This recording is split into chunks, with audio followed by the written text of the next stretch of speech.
नमस्कार विद्यार्थी मित्रों, आज આપણે પ્રકરણ 2 માહિતીનું નિરૂપણના સ્વાધ્યાય 2.2 ના બીજા દાખલાનો અભ્યાસ કરીશું। એક ઓફિસમાં કુલ 1600 કર્મચારીઓ નોકરી કરે છે। આ કર્મચારીઓ પૈકી પુરુષોની સંખ્યા સ્ત્રીઓની સંખ્યા કરતા કુલ કર્મચારીના 15% જેટલી વધુ છે। અપરિણિત કર્મચારીઓની સંખ્યા પરિણિત કર્મચારીઓની સંખ્યા કરતા 800 ઓછી છે। અપરિણિત સ્ત્રીઓની સંખ્યા 195 છે। આ માહિતીને યોગ્ય કોષ્ટકમાં રજૂ કરો। આ પ્રકારનો સૌથી મહત્વનું એક્ઝામ્પલ આ છે કે જેમાં તમને એક્ઝેક્ટ પુરુષો કેટલા છે, સ્ત્રીઓ કેટલી છે એની કોઈ માહિતી નથી, માત્ર અમુક ટકાવારી આપી છે અને અપરિણિત સ્ત્રીઓની સંખ્યા આપી છે। સૌથી પહેલા આપણે આપણા નિયમ પ્રમાણે ગુણધર્મની વિગત મેળવીએ। ગુણધર્મ આખી માહિતીમાં ગુણધર્મ આપણે જોઈએ તો એક તો પુરુષ અને સ્ત્રીઓની વાત આવી એટલે કર્મચારીઓની જાતિ છે,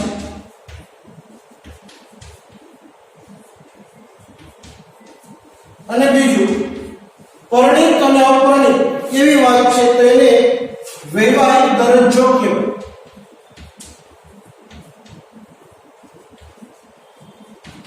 પરિણિત હોય અપરિણિત હોય એને આપણા શાસ્ત્રની ભાષામાં વૈવાહિક દરજ્જો એટલે કોઈ પરિણિત છે અથવા તો કોઈ કુંવારા છે।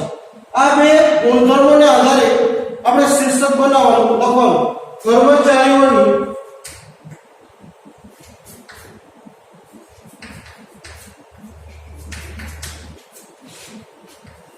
જાતિ અને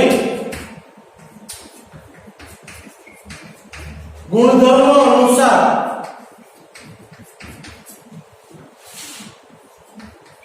વર્ગીકરણ દર્શાવતું કોષ્ટક। કર્મચારીઓની જાતિ અને એનો ગુણધર્મો આ બેને ધ્યાનમાં લઈ વર્ગીકરણ દર્શાવતું કોષ્ટક। અહીંયા પણ બે ગુણધર્મો છે તો 4 કોલમવાળું કોષ્ટક બનશે।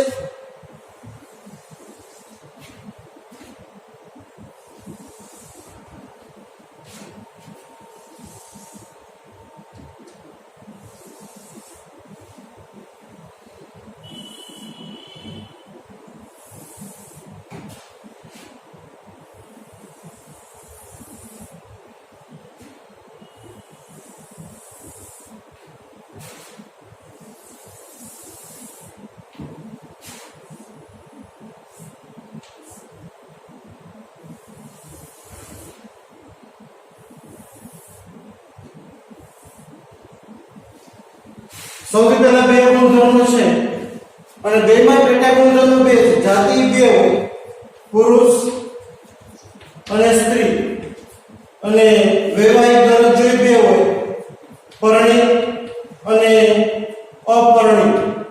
તો કોઈને પણ તમે આડા ઉભા દર્શાવી શકો। આપણે જાતિને આડી હરોળમાં દર્શાવશું, પુરુષ સ્ત્રી અને કુલ। વૈવાહિક દરજ્જો જે છે એને આપણે ઊભી હરોળમાં દર્શાવશું, એ છે પરિણિત અને અપરિણિત કુલ।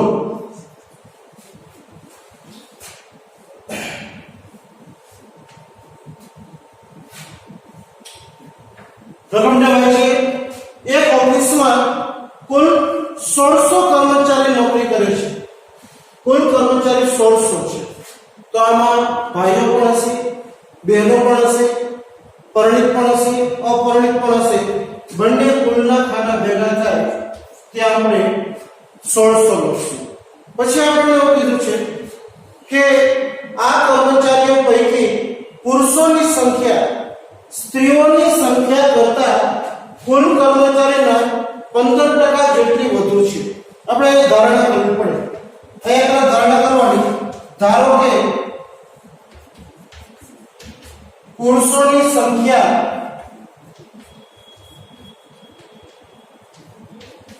x છે, પુરુષોની સંખ્યા 2000 છે, તો સ્ત્રીઓની સંખ્યા થાય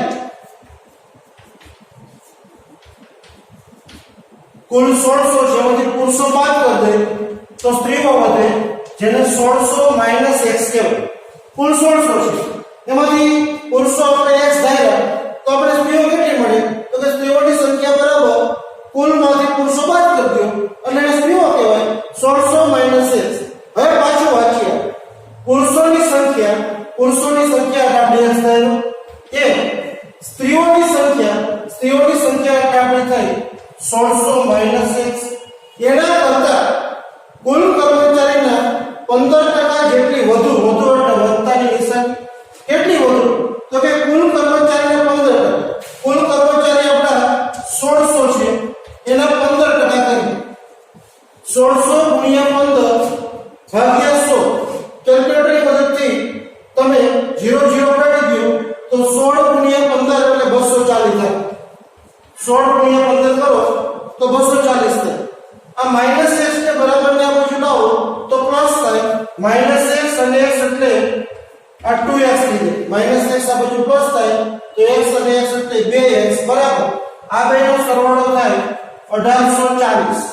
1600 240 એટલે 1840. તો x બરાબર થાય 1840 ભાગ્યા 2 એટલે 920. x તમને મળશે 920. x તમે કોને ધાર્યો છે? એટલે પુરુષોની સંખ્યા. આ પુરુષનું ખાનું, એની કુલ સંખ્યા આપણને 920 મળી. તો હવે આપણને સ્ત્રીઓની સંખ્યા મળી ગઈ. સ્ત્રીઓની સંખ્યા આપણને મળે 1600 માંથી તમે 920 બાદ કરી નાખો. 1600 માંથી 920 બાદ કરો તો વધે 680. 1600 - 920 કરો એટલે 680 થાય. ત્યાર પછી આગળ વધીએ. અપરિણિત કર્મચારીઓની સંખ્યા પરિણિત કર્મચારી કરતા 800 ઓછી. તો પાછી ધારણા કરીએ. ધારો કે પરિણિત કર્મચારી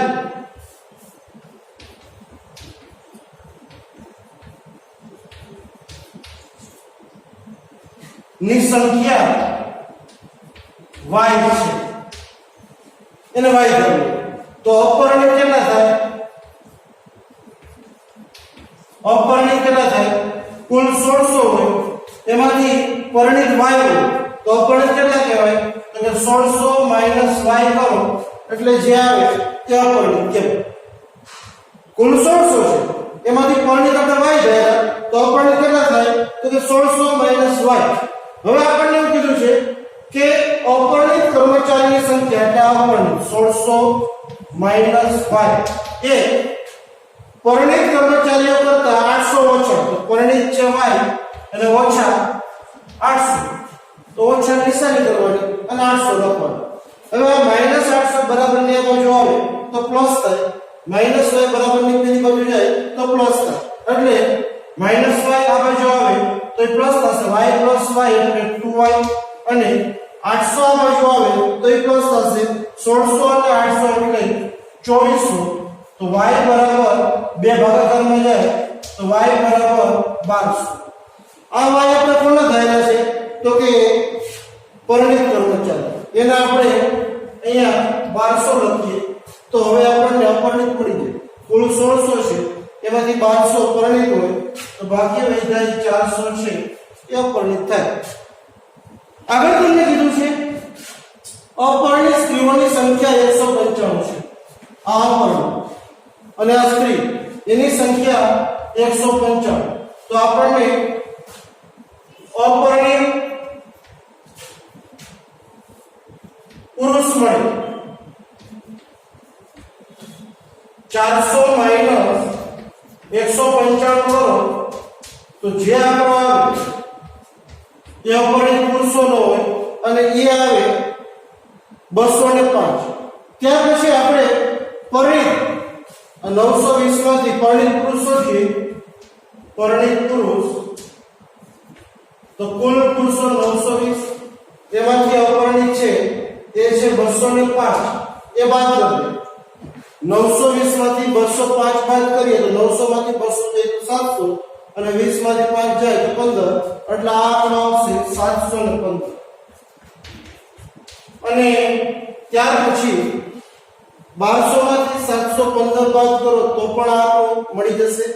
680 માંથી 195 બાદ કરો તો પણ તમને એ આંકડો મળી જશે. એ આવશે 680 માંથી 200 જાય તો 480 અને 5 બીજા છે તો આવશે 485.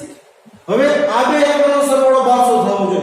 5 ને 5 10, 8 ને 9 અને 10 ની વધી એટલે 10, પછી એક વધી લઈએ તો 5 ને 7 12, એટલે 715 અને 485 એટલે 1200. હવે આ 1200 અને 400 1600 થઈ જાય. 920 અને 680 છે એ પણ 1600 થઈ જાય અને તમારી કોષ્ટક રચના છે એ સાચી થયેલી છે. ત્યાર પછી એક બહુવિધ કોષ્ટક માટે મોટો ઢાંચો માત્ર તૈયાર કરવાનો છે. બીજા દાખલામાં જરા એનો અભ્યાસ કરી લઈએ. વિદ્યાર્થી મિત્રો, દાખલા નંબર 3 એ એક બહુવિધ કોષ્ટકનો દાખલો છે, પરંતુ એ દાખલામાં માત્ર આપણે કોષ્ટકનો ઢાંચો કેવો હોય એ ઢાંચો તૈયાર કરવાનો છે. રકમ છે આપણી એક બેંકમાં વિવિધ જગ્યાઓની ભરતી માટે બોલાવેલ ઉમેદવારોનું નીચેના લક્ષણોને ધ્યાનમાં લઈ કોષ્ટકનો ઢાંચો તૈયાર કરો. ઢાંચો એટલે માળખું. કોષ્ટક રચના કેમ કરવી એ સૌથી મહત્વનું પરિબળ હોય તો એનો ઢાંચો છે, એનું માળખું છે. આપણને 3 લક્ષણ આપ્યા છે. હોદ્દો જે ગુણધર્મો કહેવાય, જેનો મેનેજર છે, ક્લાર્ક છે, કેશિયર છે, પટાવાળા છે. વૈવાહિક દરજ્જો જે બે આપ્યા છે, પરિણિત અને અપરિણિત. અને જાતિ આપ્યું છે પુરુષ અને સ્ત્રી. આપણે આ ત્રણેય ગુણધર્મોને ધ્યાનમાં લઈ કોષ્ટકનો ઢાંચો તૈયાર કરવાનો છે. ઢાંચો તૈયાર કરતી વખતે સૌથી પહેલા આપણે શીર્ષક આપશું. કર્મચારીઓના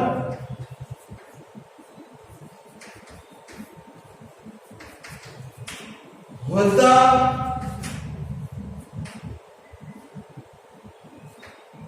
વૈવાહિક દરજ્જા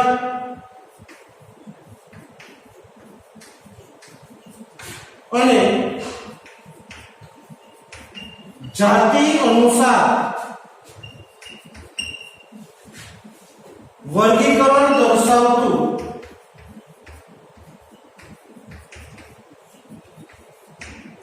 કોષ્ટક. કર્મચારીઓના હોદ્દા જે ગુણધર્મો હોય બધા ગુણધર્મોને શીર્ષકમાં આવરી લેવાના.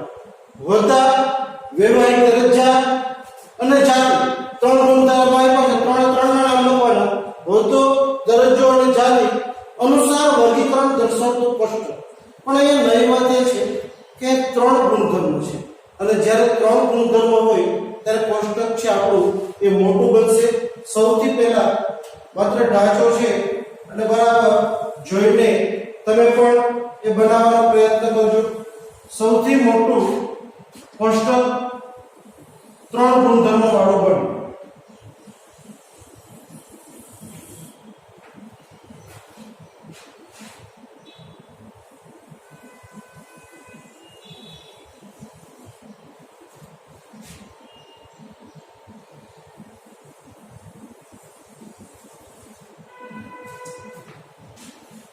ત્રણ ગુણધર્મો છે તો આપણે 3 ભાગ પાડશું.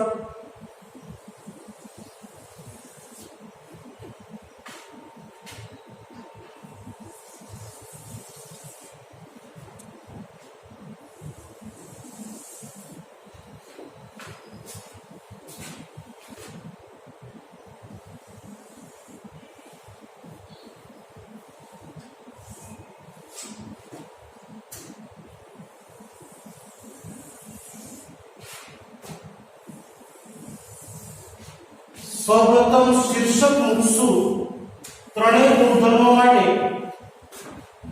ખાસ યાદ રાખજો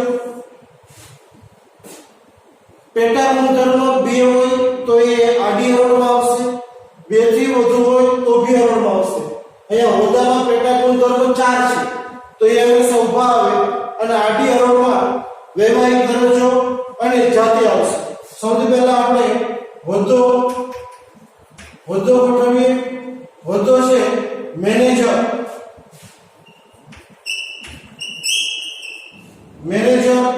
એને આપણે ઊભી હરોળમાં ગોઠવી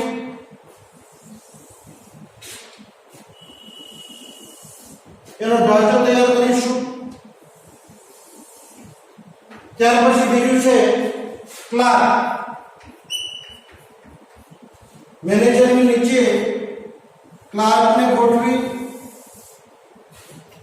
એનો ઢાંચો છે એ તૈયાર કરીશું ત્યાર પછી છે કેશિયર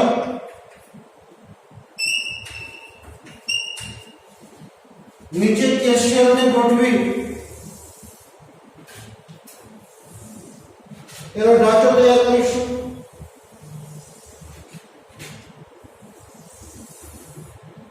ત્યાર પછી છે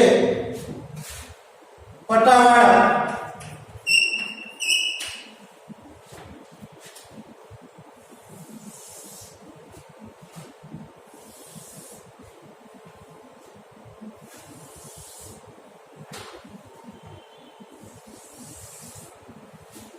અને છેલ્લું ખાનું શું કુલ ઊભી હરોળમાં 2 થી વધારે જો કર્મચારી આપ્યા હોય તો કર્મચારીને ઊભી હરોળમાં ગોઠવવા આડી હરોળમાં 2 હોય વૈવાહિક દરજ્જો અને જાતિ એટલે આપણે ઉપરનો જે કોલમ છે એના 2 ભાગ પાડશું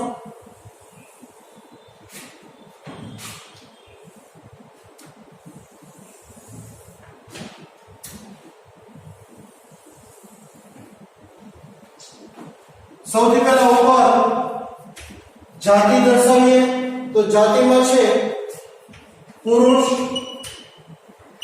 અને સ્ત્રી બંનેનો સરવાળો કુલ થાય પુરુષ અને સ્ત્રી બંનેનો સરવાળો કુલ થાય બીજું છે વૈવાહિક દરજ્જો એને નીચે દર્શાવીએ તો પુરુષો 2 પ્રકારના હોય પરણિત અપરણિત અને કુલ આ ત્રણેયના કોલમ બનશે પરણિત અપરણિત અને કુલ સ્ત્રીઓ પણ 2 પ્રકારની હોય પરણિત અપરણિત અને કુલ એના પણ કોલમ અલગથી બનાવવાના પરણિતનું કોલમ અપરણિતનું કોલમ અને કુલ અને છેલ્લે પરણિત પુરુષો અને સ્ત્રીઓ 2 થી કુલ કેટલા છે જેને કુલ પરણિત કહેવાય અપરણિત પુરુષો અને સ્ત્રીઓ એ બંનેથી કુલ કેટલા છે જેને કુલ અપરણિત કહેવાય અને પરણિત અને અપરણિત 2 થી કુલ કેટલા છે એ છેલ્લા કુલના ખાનામાં છે આ 3 ગુણધર્મો માટેનો આ એક ઢાંચો છે આ ઢાંચાને આધારે જે રકમો આપેલી હોય એના આંકડાઓને આની અંદર ગોઠવવાનો હોય કોષ્ટક રચનામાં સૌથી મહત્વની બાબતો જે છે એ આ ઢાંચો તમારે કેમ તૈયાર કરવો ખાસ યાદ રાખજો ઢાંચો તૈયાર કરતી વખતે જે ગુણધર્મોમાં પેટા ગુણધર્મો 2 થી વધારે હોય એ હંમેશા ઊભો આવે અહીંયા મેનેજર ક્લાર્ક કેશિયર પટાવાળા 4 હતા તો આપણે ઊભો રહ્યો પછી બીજા ગુણધર્મો જે છે એ પેટા ગુણધર્મો 2 છે તો એને આડી હરોળમાં ગોઠવવાના પણ એમાંથી કોઈ પણ એકને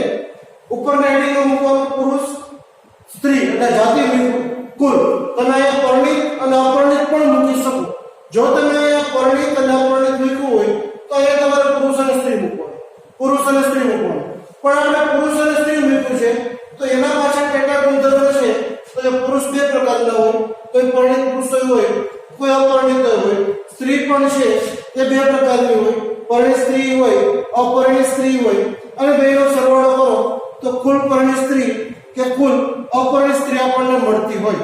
અને બધાનો કુલના ખાલી રાખવાના, ત્યાર પછી છેલ્લે બધા ખાનાનો સરવાળો કરો એ ઊભો આડો કુલ જેટલો થવો જોઈએ. આના માટેના દાખલાઓ છે એનો અભ્યાસ આપણે હવે પછી કરીશું.